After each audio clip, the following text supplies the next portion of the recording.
Arcane, une série qui a redéfini ce que peut être une adaptation animée. Avec une saison 2 explosive, elle a livré des affrontements physiques et psychologiques d'une intensité rarement vue. Riot Games, Netflix et surtout le studio Fortiche se sont surpassés pour offrir un véritable chef-d'œuvre, un hommage vibrant à l'univers de League of Legends. Mais si cette saison a apporté des réponses, elle a aussi laissé derrière elle de nombreuses zones d'ombre. Qu'est-il arrivé à Viktor et Jayce? Qu'est-il advenu de Jinx et Warwick? Que prépare l'énigmatique Black Rose? Et surtout, quel avenir attend nos héros de Vi et Caitlyn à Jayce en passant bien sûr par Mel Medarda. Je suis Ludo du Ludoverse et dans cette vidéo nous allons décortiquer tous les mystères qui entourent la fin d'Arcane et son univers. Entre théories, révélations et les spin-offs à venir, préparez-vous à plonger dans un univers plus riche et complexe que jamais, parce que oui, il y aura encore des projets dans l'univers d'Arcane et vous n'êtes pas prêts. J'espère donc que vous êtes bien accrochés car on est parti pour l'univers de Jinx, Jayce, League of Legends et bien sûr Arcane. Let's go! Revenons sur les personnages de Jayce et Viktor et surtout leur combat final ainsi que leur destin inachevé. Car en effet, Jayce, surnommé le défenseur de demain, a toujours cru en la promesse de l'Hextech, un outil capable de changer le monde pour le mieux. Mais après les événements de la saison 1, il réalise que cette technologie qu'il voulait rendre accessible à tous représente un danger colossal. Son objectif est donc clair dans la saison 2, détruire l'Hextech pour protéger Piltover, Zone et même le monde entier. Tandis que Viktor, de son côté, s'est laissé absorber par une quête bien plus radicale, la glorieuse évolution comme il l'appelle, persuadé que les émotions humaines sont la source de toutes les souffrances, mais aussi, il le découvrira, de leur plus grande force. Il veut transcender l'humanité. Son plan, unifier toutes les consciences sous une forme purement technologique, débarrassée des conflits et des traumatismes. Mais pour cela, il doit atteindre le Hexgate, qui se trouve d'ailleurs sous Piltover, un point stratégique pour pouvoir étendre bien sûr son influence et contrôler tout le monde évidemment. Qui ne peut donc qu'opposer ces deux personnages que sont Jayce et Viktor avec des objectifs différents. Leur face-à-face au cœur du Hexgate est l'un des moments les plus puissants de la série et je pense que vous serez tous d'accord avec moi pour le coup. Ce n'est pas seulement un combat pour sauver Piltover et Zone, mais une confrontation entre deux idéaux. Deux amis, deux visions qui se rejoignaient mais qui aujourd'hui sont diamétralement opposées. Viktor, de son côté, désormais fusionné avec des éléments de l'Hextech et le Shimmer, est devenu une véritable machine à combattre. Ses attaques sont puissantes, précises et sa résistance semble inébranlable, tandis qu'on a Jayce armé de son marteau énergétique qui mise sur son ingéniosité et ses convictions, mais il est clairement dépassé face à la supériorité physique de Viktor. Et malgré l'apparence désastreuse, on va dire, de Viktor, eh bien, Jayce refuse de réduire Viktor à son simple rôle de monstre. Il cherche encore à le raisonner tout au long de ce dernier épisode ou même de ce dernier acte de la série d'Arcane. Il cherche évidemment à lui rappeler leur amitié et l'homme qu'il était et c'est ce qui rend cette confrontation si déchirante, c'est que Viktor il est persuadé qu'il agit pour le bien de tous tandis que Jayce voit la destruction que son plan entraînera et encore pire, il a pu voir de ses propres yeux ce que son plan a fait au monde entier. Le combat atteint son apogée lorsque Jayce utilise une rune gravée sur son poignet, un objet lié à sa première rencontre avec Viktor. Et donc cette rune, c'est le symbole de leur amitié qui devient aussi leur dernière chance d'arrêter cette folie. On n'oubliera pas l'arrivée du GOAT Echo, sans qui tout ça n'aura pas été possible. En activant la rune, il provoque une explosion d'énergie qui neutralise la menace immédiate de la glorieuse évolution, mais cela a un prix. Viktor et Jayce disparaissent dans un éclat de lumière. Et la série laisse leur destin volontairement flou, ouvrant la porte à de nombreuses théories. Il y a trois grosses questions qu'on peut légitimement se poser quand on a vu ça. C'est la première, est-ce qu'ils sont vraiment morts ?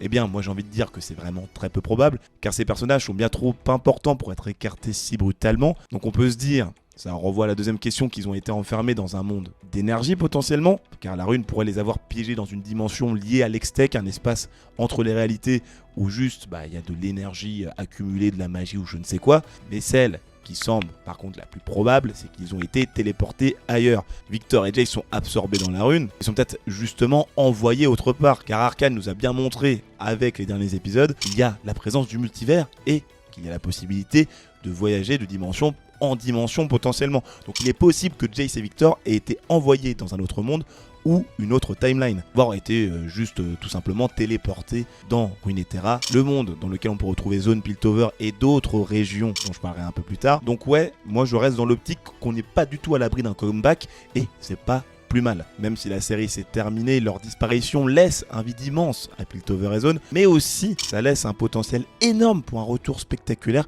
dans un futur spin-off. J'en parlerai dans la suite de la vidéo, ne vous inquiétez pas, là on prend son temps, on revient sur voilà les différentes questions qui nous prennent la tête. Autre point très important, est-ce que Jinx et Vander sont morts ou toujours en vie?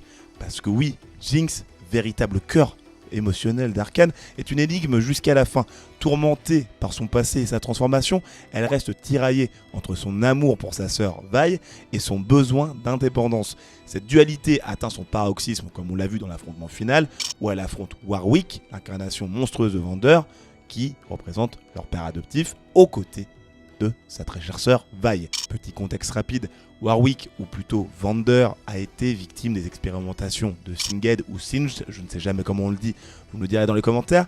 C'est devenu une bête mi-homme, mi-loup, dépourvue de mémoire et contrôlée par Victor, et effacé, a priori comme on l'avait vu, tous les souvenirs qu'il avait de ses deux filles adoptives.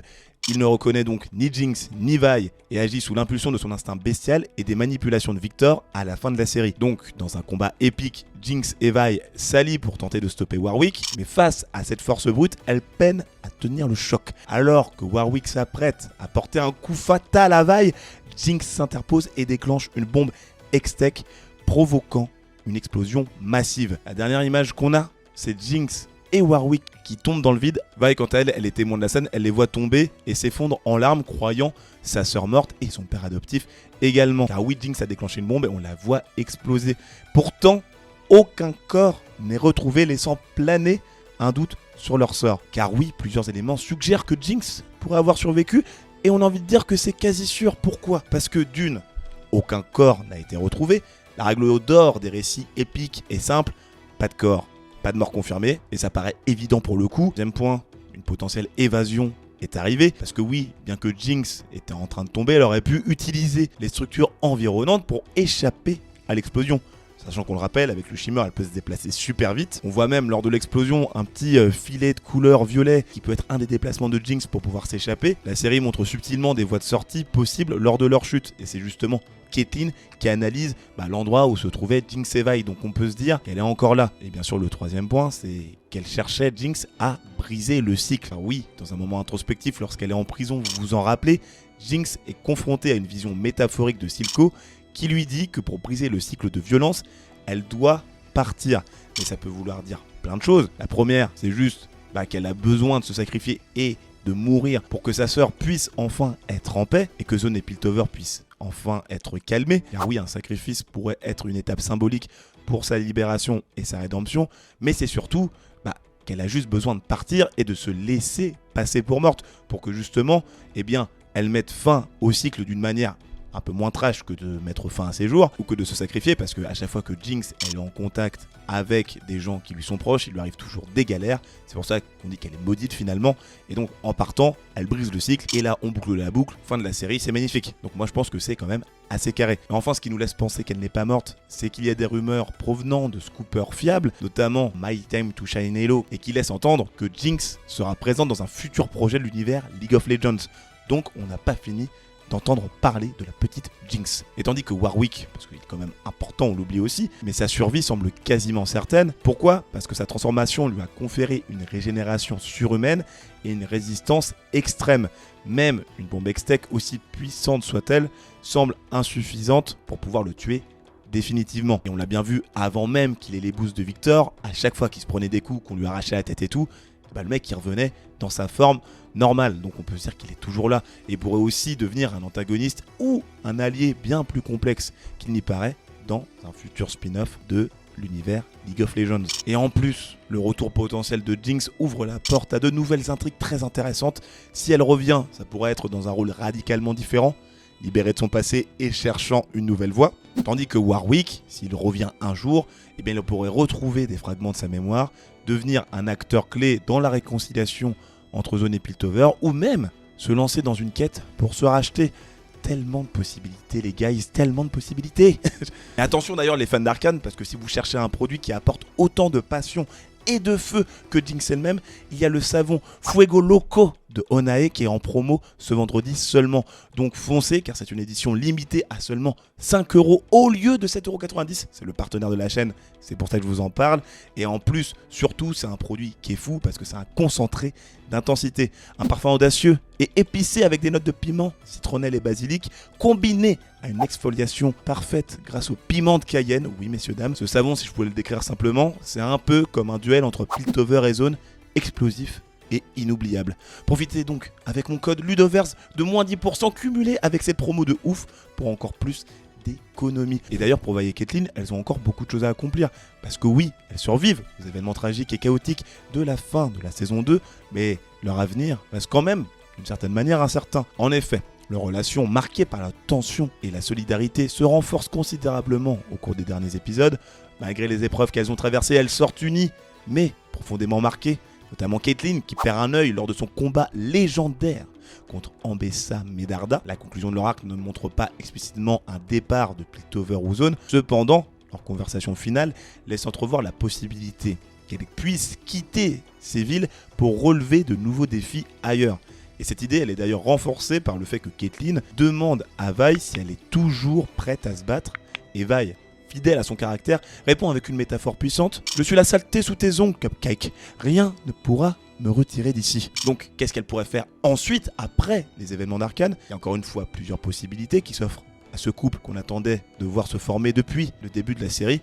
Enfin bref, donc la première possibilité, c'est qu'elle cherche à traquer l'Hextech. Elles ont vu les dangers de la technologie Hextech lors de cette bataille finale, notamment donc à travers les plans de Victor. Elle pourrait donc se lancer dans une quête pour détruire ou neutraliser les X-Gates encore en activité, car on le rappelle, Jace avait utilisé l'Hextech pour développer le commerce mondial, et il est possible que cette technologie ait continué à s'étendre malgré les avertissements, et donc qu'il y ait toujours un danger potentiel. Et Vi et Caitlyn pourraient avoir une utilité importante là-dessus. Autre point, elle pourrait soutenir Mel Medarda, car en effet, Mel est désormais normalement à la tête de Noxus, car sa mère a perdu la vie face à Caitlyn et Mel évidemment, et donc Vi et Caitlyn pourraient aider Mel à lutter contre la Black Rose, une organisation secrète et mystique qui menace de manipuler Noxus depuis les coulisses. On va pas se mentir, le passé militaire de Vi et les compétences stratégiques de Caitlyn seraient des atouts précieux dans la lutte. Et troisième point, quelque chose d'un peu plus on the road, elle pourrait devenir des défenseurs itinérantes.